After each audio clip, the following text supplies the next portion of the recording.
जय हिंद, वंदे मातरम प्यारे साथियों। और सभी साथियों को मेरा प्यार और नमस्कार। साथियों, आज के वीडियो में हम पढ़ने वाले हैं अलंकार। अलंकार से हम देखेंगे अलंकार से संबंधित महत्वपूर्ण क्वेश्चन। और केवल 2 या 3 वीडियो में साथियों पूरे ये अलंकार है। इन अलंकारों को मैं आपको इस टेस्ट के साथ साथ मैं बिल्कुल याद कराऊंगा आपको। पहली बात तो अपन देखेंगे एग्जाम में कैसे क्वेश्चन आते हैं। दूसरी बात देखेंगे आपको याद कैसे होता है, कैसे याद कराना, ये मेरी जिम्मेदारी है। तो आप वीडियो में अंत तक जरूर बने रहेंगे, इस क्लास में अंत तक जरूर बने रहेंगे। आज के बाद क्लास और दूसरी क्लास मेरे हिसाब से आपको देखने की आवश्यकता नहीं पड़ेगी। इस प्रकार से अब आज अलंकारों को पढ़ने वाले हैं। और ये टेस्ट है साथी गोल्डन मॉडल पेपर, पहला मॉडल पेपर है किसका, अलंकारों से संबंधित साथियों अपना मॉडल पेपर है, जो मैंने खासकर RPSC first grade, second grade और पीजीटी के लिए साथियों मैंने बनाया है। तो मेरे साथियों शुरू करते हैं हम। क्या है, काव्य शास्त्र संबंधित है, हिंदी काव्य शास्त्र है और ये अलंकार है। अलंकार संबंधित अपना पहला क्वेश्चन देखते हैं। तो देखिएगा पहला क्वेश्चन बहुत बेहतरीन क्वेश्चन है। अलंकार के संबंध में असत्य कथन कौन सा है, उसका हमें आंसर देना है। क्या है, अलंकार के संबंध में असत्य कथन बताना है साथियों। अलंकार का अर्थ आभूषण होता है। अलंकार अलम और कार से बना है। अलंकार काव्य के बाह्य तत्व है। अलंकार काव्य के आंतरिक तत्व है। इनमें से अपन को असत्य कथन बताना है, कौन सा असत्य कथन है, कौन सा गलत कथन है। तो यहां पर अपना आंसर बात करेंगे साथियों, क्या होगा, ये अपना सही आंसर होगा। क्योंकि अलंकार काव्य के आंतरिक तत्व नहीं होते, अलंकार काव्य के क्या होते हैं, बाह्य तत्व होते हैं। क्योंकि ये क्या, अलंकार काव्य रूपी शरीर की शोभा बढ़ाने वाले होते हैं। जैसे ये अपना शरीर है ना, ये अपना शरीर एक काया है। इस शरीर की जैसे कोई अंग धारण करने से, कोई अलंकार धारण करने से अपने शरीर की सुंदरता बढ़ती है, 4 चांद लग जाते हैं। उसी प्रकार अलंकार भी काव्य में क्या है, एक आभूषण है, एक गहना है, एक जेवर है, एक आभरण है, एक मंडल है, जो काव्य रूपी शरीर की सुंदरता को बढ़ाता है। ये आंतरिक कारक नहीं, ये बाह्य कारक है। तो आपको ध्यान रखना है, अलंकार का अर्थ होता है आभूषण होता है। आभूषण को अपन क्या कहते हैं साथियों, गहना भी कहते हैं। आभूषण को अपन जेवर भी कहते हैं। आभूषण को अपन क्या कहते हैं, आभरण भी कहते हैं, आभरण भी कहते हैं साथियों। तो ये आभूषण को अपन मंडन भी कहते हैं, क्या कहते हैं, मंडन। तो ये सभी किसके अलंकार करते हैं। अलंकार है वास्तव में साथियों 2 शब्दों से मिलकर बना है। एक क्या है, अलम। अलम का अर्थ क्या होता है, शोभा। क्या होता है, शोभा। और कारक अर्थ होता है करने वाला। दोनों का अर्थ होगा शोभा करने वाला, सुंदरता बढ़ाने वाला, चमत्कार उत्पन्न करने वाला, उसे क्या कहेंगे, अलंकार। तो यहां पर अपना आंसर क्या होगा, डी अपना सही आंसर होगा। अगला प्रश्न की बात करते हैं। अगला प्रश्न अपने पास आता है, अलम करोति इति अलंकार किसकी पंक्ति है, भामे की, वामन की, दंडी की अथवा क्षेमेंद्र की। अलम करोति इति अलंकार है, किसकी काव्य पंक्तियां ये बताइएगा। अलम करोति इति अलंकार है, ये जो उक्ति कही है किसने कही है साथियों। तो यहां पर बात करेंगे यानी, तो ये पंक्ति है साथियों, आप ध्यान रखना। अब वामन की पंक्तियां है कि अलम करोति इति अलंकार, ये कैसा ऐसा अलंकार की परिभाषा किसने दी है, तो ये आचार्य वामन ने अलंकार की परिभाषा दी है, आपको ध्यान में रखना है। अगला बात करते हैं साथियों, अगला है काव्य शोभा करान धर्मान अलंकार प्रत्यक्षते, किसने कहा है, ये अलंकारों की ये परिभाषा किसने दी है। देखिएगा, काव्य शोभा करान धर्मान अलंकार प्रत्यक्षते, ये परिभाषा किसने दी, इस परिभाषा का अर्थ बताना है। काव्य शोभा करान धर्मान अलंकार प्रत्यक्षते, ऐसा कहा तो ये ऐसा किसने कहा है, इसके बारे में साथियों आपको आंसर देना है कि काव्य शोभा करान धर्मान अलंकार है, हाँ किसने कहा है साथियों। तो यहां पर अपन बात करेंगे काव्य शोभा करान धर्मान अलंकार प्रत्यक्षते, ये आचार्य दंडी ने कहा साथी, किसने कहा। और आचार्य दंडी के ग्रंथ का नाम है, आपको रखना काव्यदर्श, क्या याद है रखना, काव्यदर्श किसका है, दंडी का। देखो यहाँ दे आ रहा है तो यहाँ भी दे आ रहा है, ऐसे याद रखना। काव्यदर्श किसका है, तो काव्यदर्श दंडी का है। क्योंकि साथ देखिएगा यहाँ काव्यदर्श किसकी बात कर रहे हैं अपन बात कर रहे हैं काव्यदर्श, दंडी के उसकी बात करें तो ये है काव्यदर्श। तो ये किसने लिखा है, दंडी ने लिखा। आपने दे में यहाँ देखिए, यहाँ भी दे देखिए तो आपको याद हो जाएगा। ये भी याद रखना, काव्य शोभा करान धर्मान अलंकार प्रत्यक्षते किसने कहा, तो ध्यान रखना ये दंडी ने कहा है। किसने कहा है, दंडी ने। और इसका अर्थ होगा साथियों क्या होगा, अर्थात कविता काव्य की शोभा बढ़ाने वाले धर्मी क्या है, अलंकार है। अर्थात इसकी बात करते दी होगा, अर्थात कविता या फिर काव्य की शोभा, काव्य की शोभा बढ़ाने वाले धर्म में क्या है, धर्मी अलंकार है। ऐसा कहना है, किसका कहना है, ये आचार्य दंडी का कहना है कि कविता अर्थात काव्य की शोभा बढ़ाने वाले जो धर्म होते हैं, जो तत्व होते हैं, जो उपादान होते हैं, वही क्या कहलाते हैं, अलंकार कहलाता है। ऐसा किसका कहना है, आचार्य दंडी का कहना है। अगला प्रश्न की बात करते हैं। अगला प्रश्न आता है, अलंकार संप्रदाय के प्रवर्तक या जनक कौन है साथियों? इसका आंसर आपको देना है। क्या है, अलंकार संप्रदाय के प्रवर्तक या जनक कौन है? तो यहाँ भरत मुनि है, पहला अपना ऑप्शन याद रखें साथियों, भरत मुनि है, आचार्य जयदेव, भामे या जसवंत सिंह है, या फिर अनुत्तरित उत्तर है। इसमें से कौन सा आएगा? तो यहाँ पर अपन बात करते हैं अलंकार संप्रदाय के प्रवर्तक कौन है, इसके विषय में यदि अपन बात करते हैं तो यहाँ पर अपना आंसर होगा आचार्य भामे। अपना आंसर होगा कि अलंकार संप्रदाय के प्रवर्तक कौन है, आचार्य भामे ही अलंकार संप्रदाय के क्या है, प्रवर्तक है। आगे एक और ध्यान रखना है, अलंकार ये जसवंत सिंह के साथियों, ये भी अलंकारवादी आचार्यों में ही आते हैं। ये भी कन्या के राजा जसवंत सिंह है, जिसका प्रसिद्ध ग्रंथ आता है भाषा भूषण। क्या आता है, भाषा भूषण, ये इनका प्रसिद्ध ग्रंथ है, जिसमें जयदेव, आपने आचार्य जयदेव का नाम है, जिसका है चंद्रलोक, जिसका चंद्रलोक ग्रंथ का नाम है। तो इसी चंद्रलोक की तर्ज पर जे जसवंत सिंह ने अपने ग्रंथ भाषा भूषण में अलंकारों का निरूपण किया है। ये आपको ध्यान में रखना है साथी। अब देखिए और भी कौन है, देखिए एक और रुद्रट, आपका नाम सुना होगा रुद्रट, और एक सुना आपने साथियों दंडी। ये तीनों आचार्य अलंकारवादी आचार्य माने जाते हैं। कौन, भामे, रुद्रट और दंडी। भामे अलंकार संप्रदाय के जो प्रवर्तक है वो तो कौन है, भामे है, लेकिन रुद्रट और दंडी को भी अलंकारवादी आचार्य माना जाता है। आपको ये ध्यान में रखना है सर। अब याद कैसे करेंगे, इसको याद रखने का बिल्कुल अच्छा सूत्र है, यह है क्या है, अलंकार, अलंकार को आप रखना है बा, रू और ये दे रखना है, ऐसे याद रखना है। क्या रखना है, अलंकार में आपको याद रखना है बा, रू, दू, बा, रू और दे। बा से क्या बनेगा, भामे बनेगा, रू से बनेगा रुद्रट और दे से बनेगा दंडी। इस प्रकार से आपको याद रखना है। अपना होता है चौथा क्वेश्चन। अगला क्वेश्चन आता है अपना पांचवा क्वेश्चन, अलंकार को काव्य की आत्मा, आत्म तत्व या प्राण तत्व किसने कहा साथी? उद्भट ने, भट्ट नायक ने, भट्ट लोलट ने अथवा भामे ने, किसने कहा? अलंकार काव्य, अलंकार वैसे देखिए काव्य की आत्मा माना जाए तो काव्य की आत्मा के विषय में विद्वानों में मतभेद पाया जाता है, और इसके विषय में साथियों 6 मत प्रतिपादित है। कोई अलंकार को मानता है, कोई रस को मानता है, कोई ध्वनि को मानता है, कोई वक्रोक्ति को मानता है, कोई गुण को मानता है। ऐसे यदि बात करें तो इसके विषय में 6 मत प्रतिपादित है, जो अलग अलग आचार्य अलग अलग को काव्य की आत्मा मानते हैं। लेकिन सर्वमान्य मतानुसार देखा जाए तो काव्य की आत्मा रस को माना जाता है। किसको? रस को काव्य की आत्मा माना जाता है। यह आपको ध्यान में रखना है। लेकिन यह बात ये हो रही कि अलंकार को काव्य की आत्मा किसने कहा? अलंकार को काव्य का आत्म तत्व किसने कहा? अलंकार को काव्य का प्राण तत्व किसने कहा? तो यहां पर यदि आंसर बात करेंगे तो ये भी कौन आएगा? भामी आएगा, क्योंकि भामी वो अलंकार संप्रदाय के क्या है साथियों? अलंकार संप्रदाय के जनक है। अलंकार संप्रदाय के क्या है? वो प्रवर्तक है। तो आपको ध्यान रखना है अलंकार संप्रदाय के प्रवर्तक वो भामी है, और भामी ने अलंकार को क्या कहा है? काव्य का आत्म तत्व, काव्य का प्राण तत्व, काव्य की आत्मा कहा है। अगला प्रश्न की बात करते हैं। अगला अपना प्रश्न आता है प्रश्न नंबर 6, निम्न को सुमेलित कीजिए। अब इसको सुमेलित करना है साथियों। ये नाट्यशास्त्र भरत मुनि, चंद्रलोक जयदेव, काव्यदर्श दंडी, कुवेलानंद, अप्पे दीक्षित या फिर अनुत्तरित उत्तर, इसको हमें क्या करना है? सुमेलित करना है। तो साथियों ये सुमेलित है, केवल आपको याद करना है, याद रखना है किसे? नाट्यशास्त्र ये भरत मुनि का ग्रंथ है, ठीक है। चंद्रलोक साथियों ये जयदेव का है, काव्यदर्श साथियों दंडी का है, और कुव्यानंद जो है ये अप्पे दीक्षित का है। यानी कि चारों ही क्या है?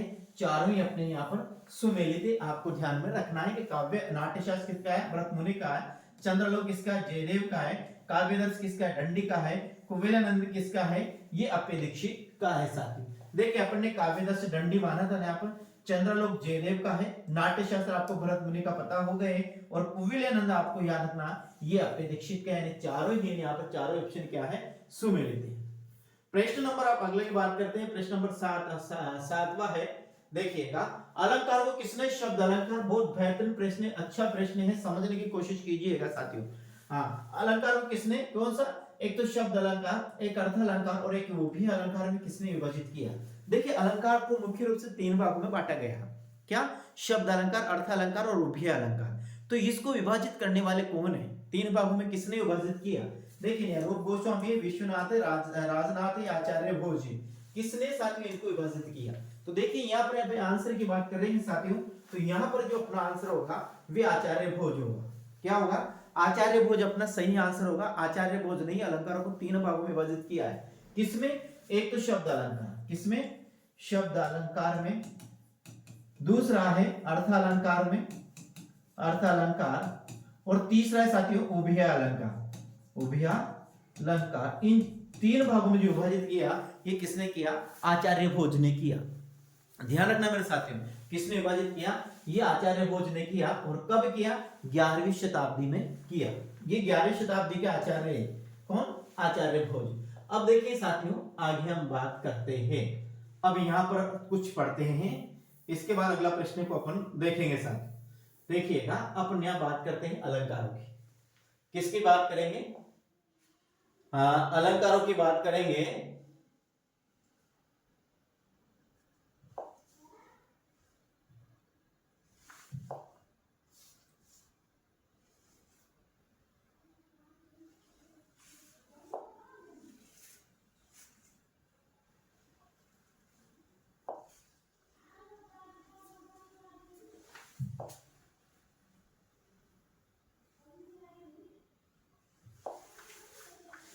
देखिए अपन बात करते हैं अलंकार, किसकी बात करते हैं, अलंकार शब्द की बात करते हैं। ध्यान से देखिए अलंकार, अब बात करते हैं पूरा अलंकार में आपको पढ़ाता हूं, आगे और भी शब्द है। देखिए हम अलंकार की बात करते हैं तो अलंकार का जो अलंकार है इसका शाब्दिक अर्थ की बात करते हैं, तो अलंकार का जो शाब्दिक अर्थ होता है, क्या, अलंकार का शाब्दिक अर्थ की अपन बात करते हैं, शाब्दिक अर्थ इसका आभूषण।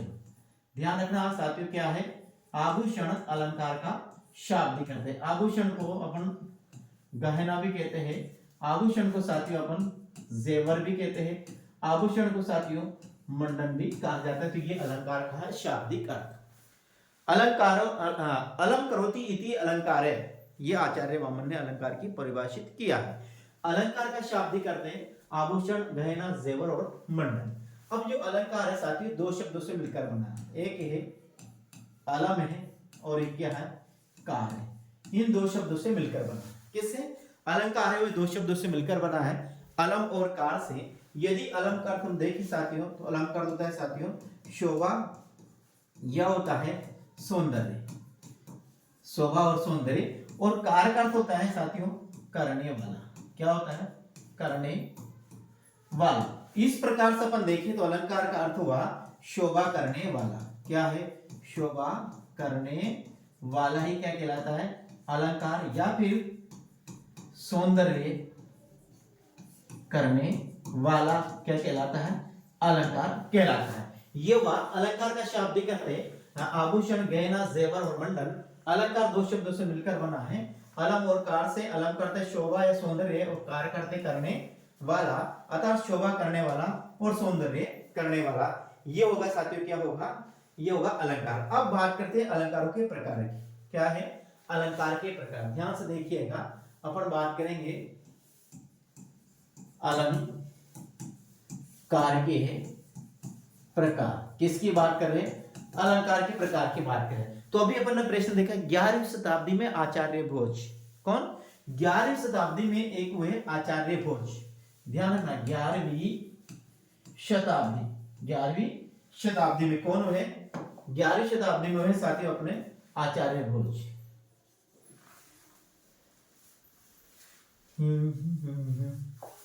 11वीं शताब्दी में हुए आचार्य भोज, 11वीं शताब्दी में वह अपने आचार्य भोज। ध्यान रखना। इन आचार्य भोज ने अलंकारों को 3 भागों में बांटा है। एक होता है शब्द अलंकार। क्या होता है? शब्द अलंकार। दूसरा भाग है अर्थ अलंकार, अर्थ अलंकार। और तीसरा माना है साथियों, वो माना है उभय अलंकार। ये आपको ध्यान रखना है। ये किसने विभाजित किया? ये किया साथियों आचार्य भोज ने। आचार्य भोज 11वीं शताब्दी में हुआ। अब यहाँ पर तो शब्द अलंकार की बात करते हैं। किसकी? शब्द अलंकार की बात करते हैं। शब्द अलंकार किसे कहते हैं साथियों? हम उसकी बात करते हैं। शब्द अलंकार किसे कहते हैं? देखिए हम बात करते हैं, शब्द अलंकार की बात कर रहे हैं। तो यहां पर देखिएगा, अपन शब्द अलंकार की बात करेंगे तो पहला देखिएगा, जहां कविता या फिर काव्य की शोभा, काव्य की शोभा, काव्य का सौंदर्य, काव्य का चमत्कार, काव्य का चमत्कार। याद रखना, जहां कविता या काव्य की शोभा या सौंदर्य या चमत्कार किसमें? शब्दों में निहित हो साथी। किसमें हो? शब्दों में निहित हो, शब्दों में निहित हो तथा उन शब्दों के स्थान पर, उन शब्दों के स्थान पर समानार्थी ओब्लिक पर्याय शब्द रख देने से क्या होता है? सौंदर्य समाप्त हो जाता है। सौंदर्य समाप्त या चमत्कार क्या हो जाता है? समाप्त हो जाता है, समाप्त हो जाता है। उसे क्या कहते हैं? उसे शब्द अलंकार कहते हैं। ये आपको ध्यान में रखना है साथी। क्या ध्यान में रखना है? देखिए आपको ध्यान रखना है, जहां कविता या काव्य की शोभा सौंदर्य या चमत्कार शब्दों में निहित हो तथा उन शब्दों के स्थान पर क्या है? समानार्थी या पर्यायी शब्द रख देने से सौंदर्य या चमत्कार या समाप्त हो जाता है, वही क्या कहलाता है साथियों? शब्द अलंकार कहलाता है। अब अपन बात करते हैं यहां पर शब्द अलंकार के बाद, अब बात करते हैं यहां पर अर्थ अलंकार की बात करते हैं। अर्थ अलंकार में क्या क्या है? अर्थ अलंकार की अपन बात करते हैं साथी। ये हुआ शब्द अलंकार की परिभाषा। और इसके बाद बात करते हैं अर्थ अलंकार की परिभाषा। अर्थ अलंकार की अपन बात करते हैं। देखिए दूसरा अपन आता है यहां पर, दूसरा आता है अपन अर्थ अलंकार। ध्यान से देखिए, अर्थ अलंकार की बात करते हैं। अब अर्थ अलंकार किसे कहते हैं? तो यहां पर वही है जहां शोभा या सौंदर्य या फिर चमत्कार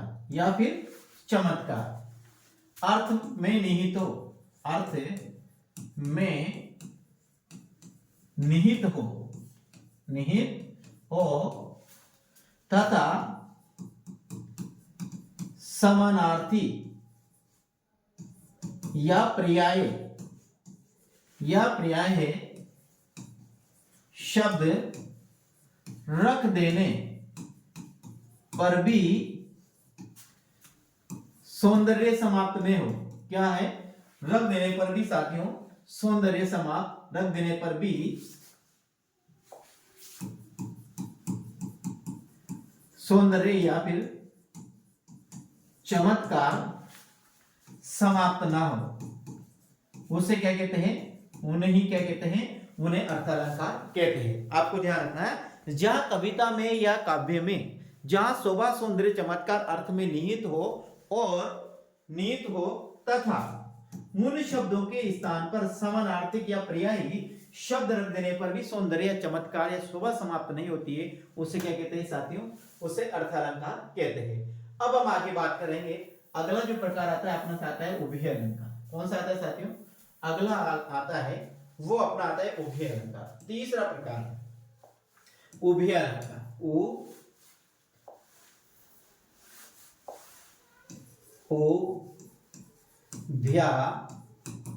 अलंकार की बात करते हैं। तो उभय अलंकार का उभय का अर्थ होता है साथियों दोनों, उभय का अर्थ होता है दोनों। क्या होता है? उभय का अर्थ होता है दोनों। तो इस दोनों से आपको याद रखना है, क्या रखना है कि जहां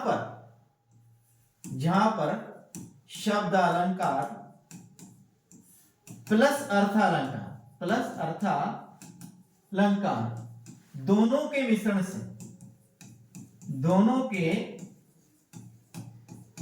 से जिन अलंकारों का निर्माण हुआ वह कहलाता है साथियों, क्या कहलाता है? उभय अलंकार कहलाता है। ये अपन को ध्यान में रखना है।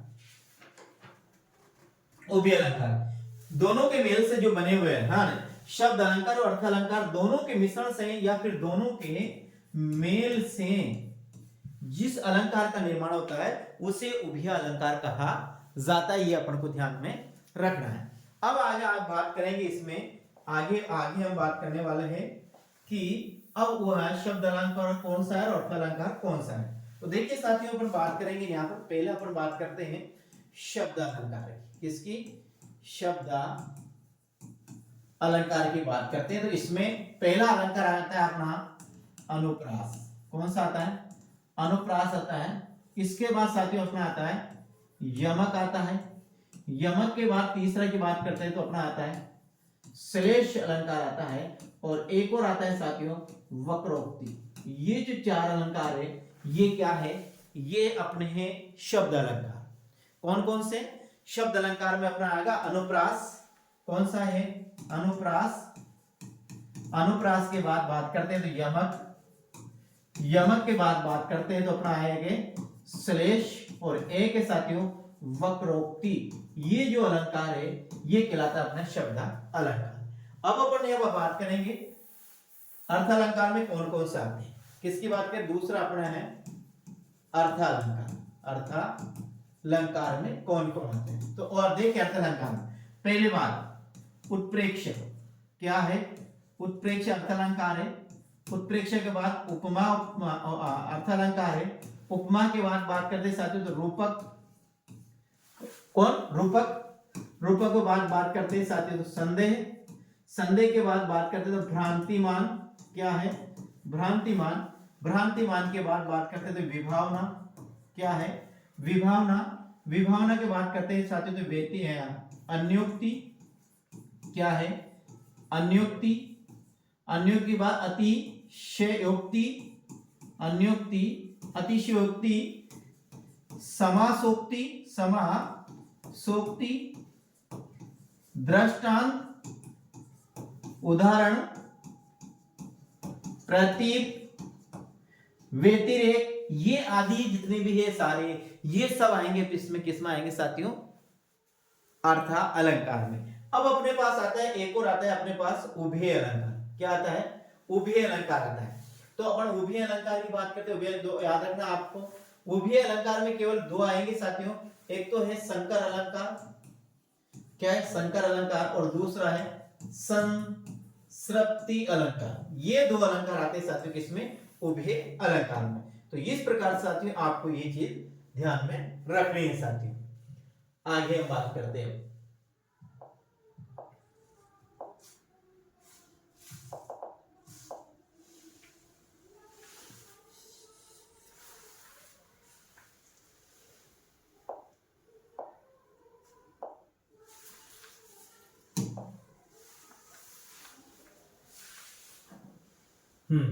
वापस हम वहीं आ जाते हैं अपनी जगह जहां से अपन ने इनको शुरू किया था।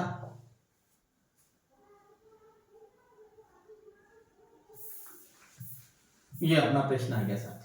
आठवां प्रश्न है कि चारों चंद्र की चंचल किरणें खेल रही थी जल और थल में, पुलक चांदनी बिछी हुई थी अवनी और अंबर में, इसमें कौन सा अवनी और अंबर में कौन सा अलंकार है? ध्यान से देखिए क्या पूछ रहा है वो। चारों चंद्र की चंचल किरणें, बहुत अच्छा प्रश्न है, ध्यान से देखिएगा आपको आनंद आएगा। चारों चंद्र की चंचल किरणें क्या है? चारों चंद्र की चंचल किरणें, चारों चंद्र की चंचल किरणें खेल रही थी जल और थल में, पुलक चांदनी बिछी हुई थी अवनी और अंबर में, क्या कौन सा अलंकार है।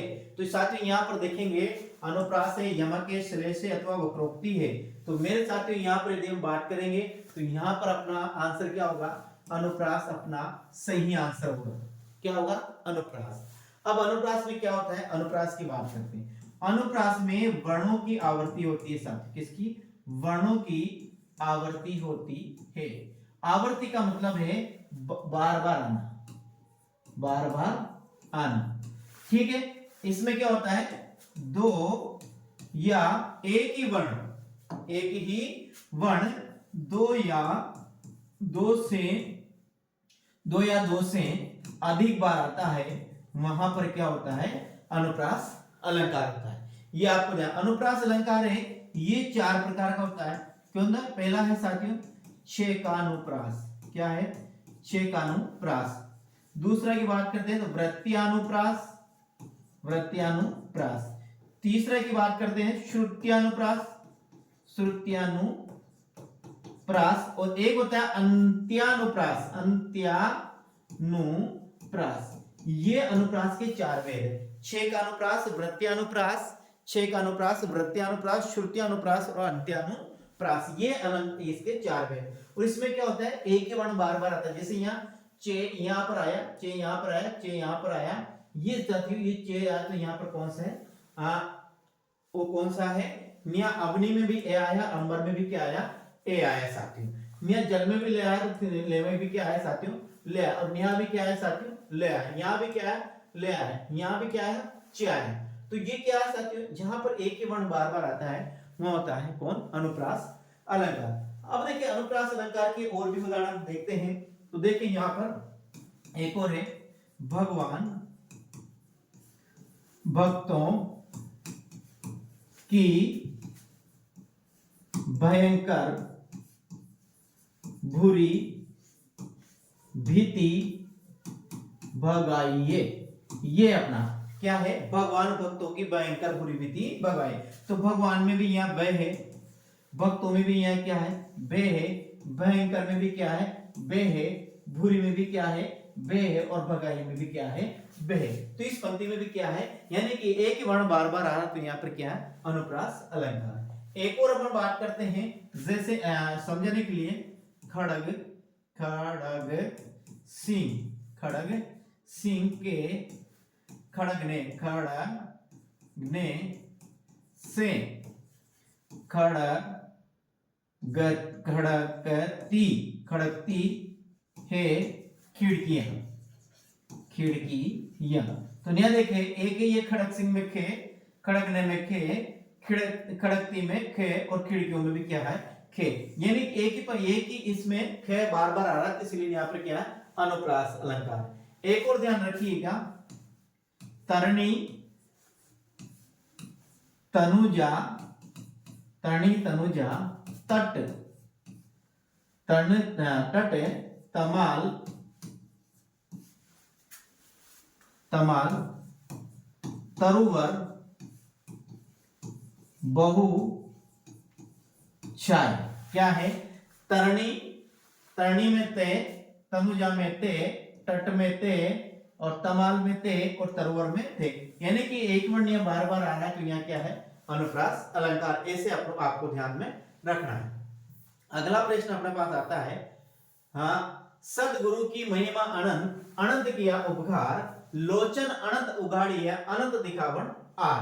तो यहाँ पर कौन सा अलंकार है साथियों, तो यहाँ देखिएगा, यहाँ देखेंगे, यहाँ उपमा है, अनुप्रास है, रूपक है, या यमक अलंकार है साथियों। तो देखिए यहाँ पर एक ही शब्द के दो या दो से अधिक अर्थ निकलते हैं, तो वो क्या कहलाता है साथियों, अनुप्रास अलंकार। वो कहलाता है अपने यहाँ पर यमक अलंकार। क्या कहलाता है, यमक। देखिए यहाँ पर, यहाँ देखिए ये अनंत, ये एक ही शब्द है, एक ही शब्द के दो या दो से अधिक अर्थ निकलते हैं। तो आंसर तो पहला यहाँ क्या होगा, अपना यमक के आंसर होगा। अब कैसे होगा देखिए, अनंत यहाँ पर भी आया, अनंत यहाँ पर भी है, अनंत यहाँ पर भी है, और अनंत यहाँ पर भी है। अब ये जो है अलग अलग है। सदगुरु का अनंत है, अनंत का मतलब साथियों, सदगुरु के महिमा अनंत, अनंत यानी जिसका कोई पार नहीं, यानी कि बहुत, ठीक है, अनंत किया उपकार, अनेक प्रकार के मेरे ऊपर क्या किया, उपकार किया। लोचन अनंत उगाड़िया, लोचन अनंत, लोचन का मतलब नेत्र, अनंत यानी अंदर, यानी कि आत्मा के नेत्र, आत्मा के नेत्र, और अनंत दिखावन आर, अनंत यानी कि स्वर्ग, उनसे मेरे ईश्वर ने मुझे क्या है, स्वर्ग प्रदान कर दिया है साथियों। तो यहाँ पर क्या है, यहाँ पर अपना कौन सा यमक अलंकार आएगा। अब देखिए यमक अलंकार क्या होता है, ध्यान से देखिए। यमक होता है, यमक का अर्थ होता है जोड़ा, ध्यान से देखिए। यमक अर्थ होता है जोड़ा, या फिर यमक अर्थ होता है दो, ये यमक का शाब्दिक अर्थ है। ठीक है, यमक अलंकार क्या है, यमक अलंकार की परिभाषा देखेंगे तो एक होगा, जहां किसी शब्द का, जहां, ध्यान रखना, किसी शब्द का, जहां किसी शब्द का बदले हुए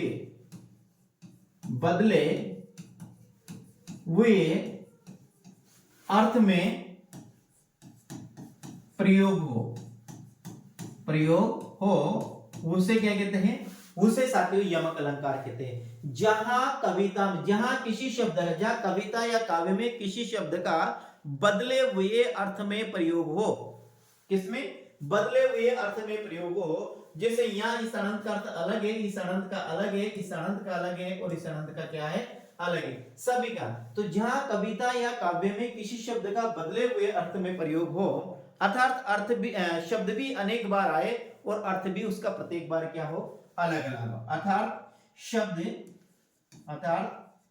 शब्द भी अनेक बार आए और अर्थ भी क्या हो, अलग अलग हो, अर्थ भी क्या हो, अलग अलग हो, तो वो कहलाता है साथियों यमक अलंकार। क्या कहलाता है, यमक अलंकार। अब देखिए दूसरे उदाहरण से माध्यम से हम समझते हैं।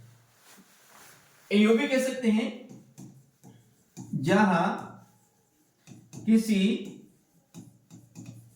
शब्द का बदले हुए अर्थ में प्रयोग हो, किसमें, बदले हुए अर्थ में क्या हो, प्रयोग हो सकते, ये भी यार, जहां किसी शब्द का बदले हुए अर्थ में प्रयोग हो, वो क्या कहलाता है अपना साथियों, वह अपना कहलाता है यमक अलंकार। अब देखें यमक के यदि हम और परिभाषाओं की बात करते हैं और उदाहरणों की बात करते हैं साथियों, तो यह देखिए एक शब्द लेता हूं मैं, सजना है मुझे सजना के लिए, ये मैंने लिखा है साथियों, सजना है मुझे सजना के लिए, एक शब्द लिखा है मैंने। तो यहां देखिए सजना है मुझे सजना के लिए, तो ये जो सजना है इसका अर्थ याद है साथियों, श्रृंगार करना, और ये जो सजना है साथियों इसका है प्रियतम, प्रियतम। तो यहां पर शब्द है साथियों, शब्द एक ही शब्द दो बार आया, लेकिन दोनों ही बार इसका अर्थ क्या है, अलग अलग है, इसलिए यहां क्या है, यमक अलंकार है।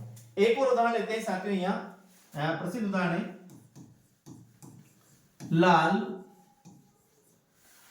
लाल दुपट्टा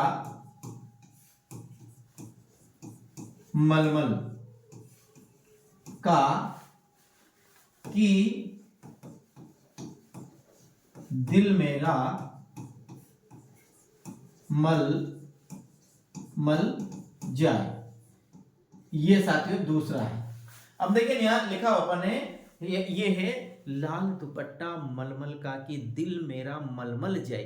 तो यहाँ जो मलमल शब्द है दो बार आया है, क्या है, तो एक मलमल का, इसका अर्थ साथियों कपड़ा, इस मलमल का अर्थ क्या है, इस मलमल का अर्थ है कपड़ा, क्या है, कपड़ा, और इस मलमल का अर्थ साथियों मुग्ध होना, क्या होना, मुग्ध होना। तो यहाँ एक ही शब्द है, एक ही शब्द दो बार आया, लेकिन वो जितनी बार आया उतनी ही बार इसका क्या है, अर्थ अलग अलग लिखा रहा है, इसलिए यह क्या है, यमक। अगला एक और देखते हैं साथियों, यहाँ पर यहाँ मैं लिखता हूं, यह देखिए इनको मिटा देते हैं। चलो अगला है 3 बेर खाती थी वह, 3 बेर खाती है। तो यहां 3 बेर, ये जो बेर है, दो एक ही शब्द दो बार है बेर में, पहला बेर करते साथियों यहां पर समय, और दूसरा बेर का अर्थ है झाड़ी विशेष का फल, जिसे हम छोटे छोटे बोराते आपने देखे होंगे, ये रेगिस्तान में पाए जाते हैं और आड़ती वगैरह इसमें भी पाए जाते हैं। तो 3 बेर खाती थी वो 3 बेर खाती है, नगन जड़ाती वो नगन जड़ाती है।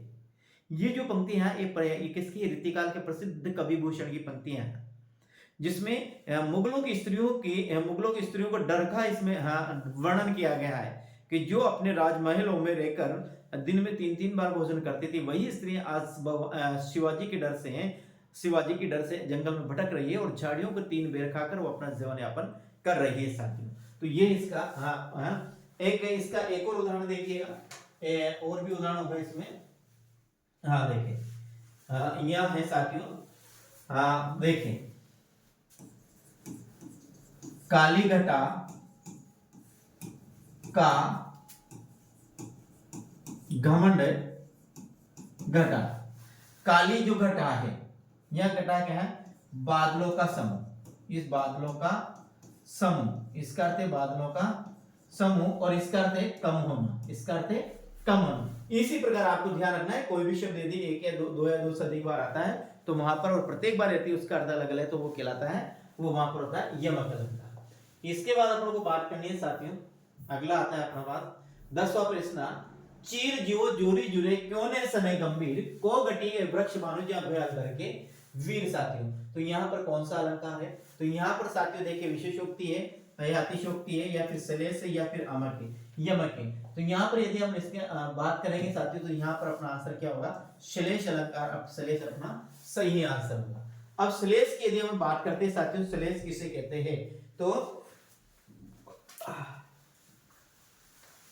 श्लेष का जो शाब्दिक अर्थ की बात करते हैं, किसकी, श्लेष का शाब्दिक अर्थ की अपन बात करते हैं। श्लेष का शाब्दिक अर्थ साथियों चिपकना, चिपकना, ये श्लेष का शाब्दिक अर्थ होता है। अब इसकी परिभाषा की बात करते हैं, जहां कविता या फिर काव्य में, जहां कविता या काव्य में, जहां कविता या काव्य में अनेकार्थी शब्दों का प्रयोग हो, या जहां कविता या काव्य में ऐसे शब्दों का प्रयोग हो, ऐसे शब्दों का प्रयोग हो जिनके अनेक अर्थ निकलते हो, ऐसी जगह कौन सा होता है, श्लेष अलंकार होता है। जहां कविता या काव्य में एक से अधिक अर्थों वाले शब्दों का प्रयोग हो, या फिर इसे यूं भी कह सकते हैं, एक से अधिक अर्थों वाले शब्दों का प्रयोग हो। ध्यान से देखिएगा, जहां कविता, श्लेष अलंकार, जहां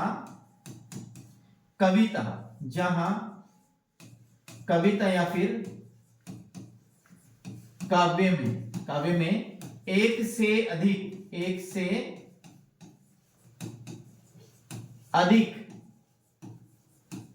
अर्थों वाले शब्दों का प्रयोग हो, तो वहां पर कौन सा है, श्लेष अलंकार होता है। ये श्लेष अलंकार की परिभाषा है। आगे अपन को ध्यान रखना है, श्लेष अलंकार साथियों 2 प्रकार होते हैं।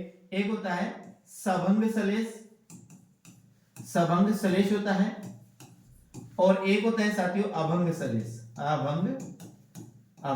श्लेष।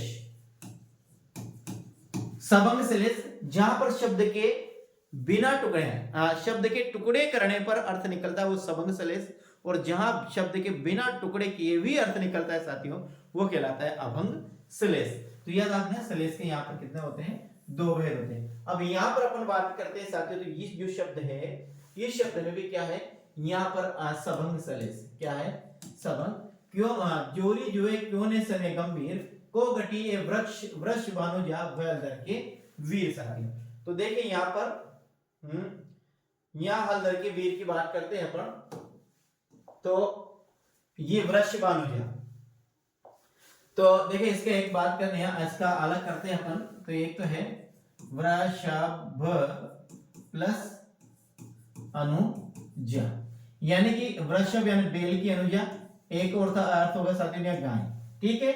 और एक वृक्ष प्लस भानुजा, तो यहाँ होगा, इसका अर्थ निकला है साथियों एक राधा, यानी कि वृक्ष की अनुजा, वृक्ष भानुजा यानी एक राधा, एक अर्थ है यहाँ गाय।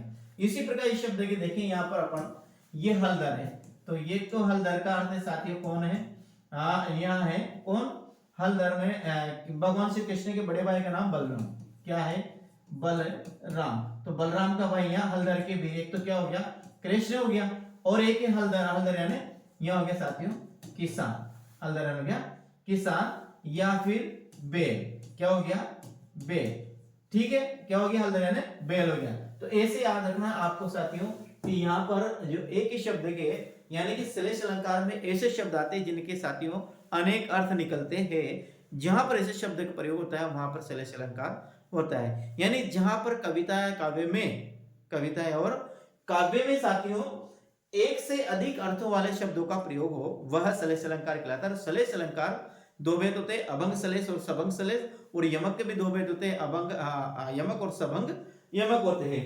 अब साथियों इसके और भी उदाहरण की बात करते हैं, तो यहाँ है देखिए अपने सुना होगा, रही मन पानी राखी बिन पानी सब सुन, और पानी गए न उभरे मोती मानस चून साथियों। तो यहाँ देखिए पानी गए न उभरे मोती मानस, पानी गए ने उभरे मोती मानस चून। तो यहाँ देखिए साथियों मोती मानस और चून में पानी के अर्थ अलग अलग निकले। मोती के अर्थ में साथियों यहाँ पानी के अर्थ चमक, और मनुष्य के अर्थ में साथियों इसका अर्थ है इज्जत, और साथियों चून के अर्थ में साथियों इसका है जल। तो यहाँ जो पानी शब्द है इसका तीन अर्थ निकल रहे, तो यहाँ भी क्या है, यहाँ पर भी साथियों इसमें भी श्लेष अलंकार है। तो इस प्रकार से आपको इसको याद करना है। और ये आज की टेस्ट के अपने 10 प्रश्न हैं। कल अगले टेस्ट के बाद साथियों फिर मैं आप सबसे प्रश्न लेकर आऊंगा, बेहतरीन प्रश्न लेकर आऊंगा। उम्मीद करता हूँ आज क्लास आपको अच्छी लगी होगी साथियों। मुझे कमेंट के माध्यम से जरूर बताकर जाइएगा कि आपको यदि कोई किसी शब्द में किसी परेशानी है तो कमेंट के माध्यम से जरूर बताइएगा साथियों। और कल फिर मिलते हैं हम अगली क्लास में इसी टाइम पर। राम राम, जय हिंद, वंदे मातरम साथियों।